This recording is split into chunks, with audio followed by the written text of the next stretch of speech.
Class लेने का तरीका मुझे बहुत पसंद आया। मैं भी कभी यहाँ बैठ के क्लास ले लूँ। बहुत कुछ दिनों से या तो मैं कड़वी बातें सुन रही हूँ सबसे। अस्सलामुअलैकुम नाजरीन, आज मैं जाने जहाँ की 5th एपिसोड के रिव्यू के साथ आपकी खिदमत में हाजिर हूँ। नाजरीन, ये ड्रामा हमारी भी आहिस्ता आहिस्ता जान बनता जा रहा है। बहुत ही अच्छा ड्रामा है, बहुत ही मज़े का है और आपको भी यकीनन देख के बहुत मज़ा आ रहा होगा। तो चलिए नाजरीन, रिव्यू का आगाज़ करते हैं, जिसमें कि हम देखते हैं कि मानूर जो है वो शहराम से स्कूल की बात करने उसके घर पहुँच जाती है। उसे तो स्कूल का कुछ पता भी नहीं होता। वो कहता है कि मैं कल जाके देखूँगा। और फिर वहाँ पर आ जाती है विलन यानी कि कहकशां बेगम, और वो आकर देखती है कि ये लड़की कैसे अंदर आ गई। वो उसको डांटती भी है। वो कहती है मैं राउत साहब की बेटी हूँ, मुराद साहब ने बुलाया था काम के लिए वगैरह वगैरह। और फिर आखिर में वो भी कुछ डर सी जाती है, खाइफ हो जाती है और फिर एकदम से कहती है आपकी हवेली बहुत खूबसूरत है। और फिर उसके बाद अपने घर वापस आ जाती है और फिर अपनी माँ को आके बताती है कि मैं तो शहराम से मिल भी आई हूँ। और फिर वो उससे सब पूछते हैं कि कैसे हैं घर वाले, हवेली कैसी है, तो वो उसकी खूबसूरती बयान करती है। और वो उससे जब माँ पूछती है कि कहकशां बेगम कैसी है, तो वो कहती है बिल्कुल हवेली जैसी है, रूबदार है, खूबसूरत है, लेकिन शाह मुराद जैसी बिल्कुल भी नहीं है। फिर हम देखते हैं कि कहकशां बेगम जो है वो वकील साहब को बुलाती है और कहती है कि हम तो ख़ुद बड़े मायूस हैं, हमारे ऊपर बड़ा मुश्किल वक्त है वगैरह वगैरह, और मैंने आपको इसलिए बुलाया है कि शहराम चाहता है कि सारी ज़मीनें और फैक्ट्रियाँ मेरे नाम हो जाए। लेकिन वो जो है आगे से इनकार कर देते हैं और वो कहते हैं क्या फ़र्क पड़ता है, ये बहुत बड़े कानूनी मामलात हैं, आपका हक़ लेने से आपको कोई नहीं रोक रहा, इसको ऐसे ही रहने दें। फिर वो शहराम से मिलने के लिए आते हैं और शहराम को पता ही नहीं होता कि वो पहले भी आए होते हैं और उनको वापस भेज दिया जाता है। फिर वो कहते हैं कि शहराम तुमने अपने माँ बाप के सारे ख्वाब पूरे करने हैं। वो कहते हैं मैं इस काबिल नहीं, लेकिन वो कहते हैं कि तुम्हारे में मुझे मुराद अली शाह का अक्स नज़र आता है, तुम बिल्कुल वैसे ही हो और तुम ये सब कुछ अपने हाथों से बर्बाद मत करो, क्योंकि अगर तुमने ये सब कुछ उनके नाम कर दिया तो वही हाल होगा जो कि तबरेज़ फैक्ट्री का कर रहा है। और फिर वो उसको कहते हैं कि ये फ़ाइल संभाल के रखो, इसमें जो है और भी ज़मीनें जायदादें हैं जो तुम्हारे ही नाम हैं और किसी को इसका पता नहीं लगना चाहिए, और वक्त आने पर मैं तुम्हें ज़रूर बता दूँगा। फिर हम देखते हैं कि कहकशां बेगम की तन बदन में आग लग जाती है और फिर वो जीनत को कहती है कि वो किसी बहाने से जाए, क्योंकि वो देख लेती हैं कि शहबाज साहब ने कोई जो है उसको ब्रीफ केस लाकर दिया होता है, और उसे कहती हैं कि बहाना करके जाओ और किसी तरह जो है ना वो लेकर आओ, मैं देखना चाहती हूँ कि उसमें क्या है। फिर जीनत उसके कमरे में ढूंढ रही होती है तो और अचानक वहाँ पे शहराम आ जाता है और शहराम को देख के वो ठिठक जाती है, लेकिन वो है ही बड़ी चालाक। वो बहाना करती है कि वो उसका कमरा सजा रही है क्योंकि यहाँ पे ताजगी की बहुत ज़रूरत है, लेकिन वो उससे कहता है कि मुझे आदत नहीं है कि मेरा कोई काम करे, यहाँ बहुत हैं काम करने वाले, आपका बहुत बहुत शुक्रिया, तो आप जो है प्लीज़ दोबारा ना यहाँ आइएगा। फिर हम देखते हैं कि शहराम को ख्वाब में अपनी माँ नज़र आती है। वो उसको कहती है कि तुम बिल्कुल मेरे बेटे नहीं हो, बिल्कुल वैसे नहीं हो जैसे मैं चाहती थी।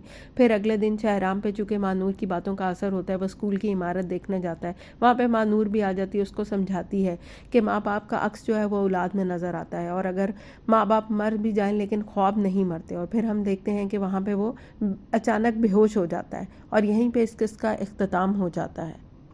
तो चलिए नाज़रीन, 6th एपिसोड का भी रिव्यू कर लेते हैं, जिसमें कि हम देखते हैं कि शहराम की आंख खुलती है तो वो एक लड़की का अक्स देखता है और उसके मुंह से निकलता है मानूर। फिर उसको पता लगता है कि ये तो जीनत है और वो उससे बहुत ज़्यादा फ्रैंक होने की कोशिश करती है, जिसकी वजह से वो इरिटेट होता है और वो उसको समझाने की कोशिश करता है कि तुम यहाँ पर मेहमान हो, मैं तुम्हारी एफर्ट्स की बहुत कदर करता हूँ, लेकिन मुझे शर्मिंदगी होती है, इस घर में बहुत से लोग हैं जो कि मेरा काम कर सकते हैं। फिर हम देखते हैं कि आमिर जो एक वर्कर है उसकी बाइक ख़राब हो जाती है और वहाँ पर तबरेज़ आ जाता है और उसकी नज़र पहले ही उसकी बीवी पर होती है, इसलिए वो उनको ऑफर करता है कि वो उनको घर छोड़ देगा। और उसकी बीवी कुछ ना कुछ समझ रही होती है कि इसके इरादे ठीक नहीं है, और वापसी पे वो उसको पैसे भी देने की कोशिश करता है, लेकिन वो लेने से इनकार कर देती है।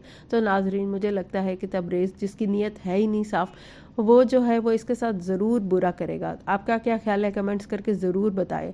फिर हम देखते हैं कि शहराम का खाना अलग से दिया जाता है और बाकी सब लोग टेबल पे बैठ के खा रहे होते हैं। तबरेज़ बैठकर खाने के लिए आता है और वो माँ को कहता है कि जीनत को वापस भेजो, क्योंकि मुझे यहाँ उसकी प्रेजेंस अच्छी नहीं लग रही। इतनी देर में हम देखते हैं कि शहराम भी बाहर आ जाता है। सब उसको देख के बहुत हैरान होते हैं। माँ उसको कहती है कि तुम्हारा खाना मैं कमरे से मंगवा लूँ, लेकिन वो कहता है कि नहीं, मैं यही वाला खाना खाऊंगा। और फिर हम देखते हैं कि चूँकि माँ हर रोज़ उसके खाने में कुछ मिलवा देती है, जिसकी वजह से वो सोया रहता है, और आज वो खाना उसको नहीं मिलता तो वो जागता है और उसमें सोचने समझने की सलाहियत पैदा हो जाती है। वो फिर जो है अपनी फाइलें खोल कर देखता है, स्कूल का स्केच निकाल कर देखता है और काम करने की कोशिश करता है, और फिर वहाँ उसकी माँ वहाँ आ जाती है اور اس کو کہتی ہے کہ اتنا کام کرنے کی ضرورت نہیں ہے، رہنے تو سب کچھ ہو جائے گا، لیکن وہ کہتا ہے کہ نہیں، اب یہ ذمہ داریوں کو میں نے پورا کرنا ہے۔ اور پھر ماں اس کو سمجھاتی ہے کہ تم جو ہے وہ تبریز کی باتوں کا برا نہ منایا کرو۔ وہ کہتا ہے نہیں، وہ میرے بھائی ہیں۔ ناظرین، وہ تو بہت ہی اچھے دل کا ہے، لیکن بھائی جو ہیں وہ اس کو ستیلا ہی سمجھتے ہیں اور اس کو ہر حال میں ماں اور بیٹے مل کر اس گھر سے نکالنا چاہتے ہیں، اس جائیداد سے بے دخل کرنا چاہتے ہیں جو کہ اس کے باپ کی تھی، اور سب کچھ اپنے نام کرانا چاہتے ہیں۔ اور پھر تبریز ہم دیکھتے ہیں کہ ماں کے پاس آتا ہے، ماں سے بدتمیزی کرتا ہے اور یہی کہتا ہے کہ یہ کون ہوتا ہے مجھ سے کوئی بھی سوال جواب کرنے والا، لیکن ماں اس کو سمجھاتی ہے کہ ذرا ٹھنڈے دماغ سے سوچو، وہ تم سے کچھ نہیں چھین سکتا، یہ سب کچھ تمہارا ہے، چالاکی سے کام لو اور اس کے سامنے اچھے بنے رہو۔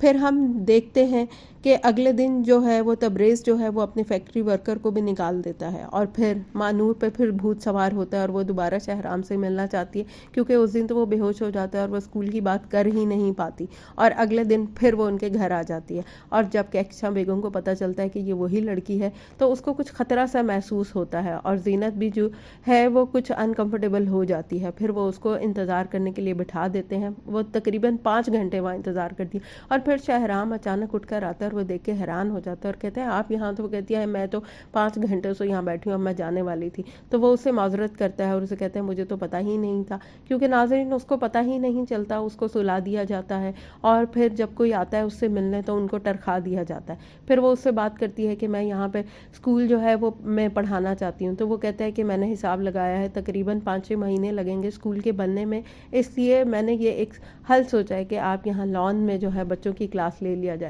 لیا کریں۔ تو مانور بہت زیادہ خوش ہو جاتی ہے، کیونکہ وہ تو یہی چاہتی ہے، اس کا تو ڈریم ہی یہ ہے۔ وہ کہتی ہے ٹھیک ہے میں کل سے آ جاؤں گی۔ پھر وہ ہنستا ہے، اور ناظرین اتنے عرصے کے بعد اس کو پہلی بار ہم نے ہنستے ہوئے دیکھا ہے۔ پھر وہ کہتی ہے نہیں میں پرسوں آؤں گی، کل میں نے کوئی تیاری وغیرہ کرنی ہے۔ پھر وہ اپنا نمبر مانور کو دے دیتا ہے اور کہتا ہے کہ آپ یہ رکھ لیں تاکہ آپ کو کوئی پریشانی نہ ہو، اور کوئی بھی بات کرنی ہو تو آپ مجھ سے کر سکتی ہیں۔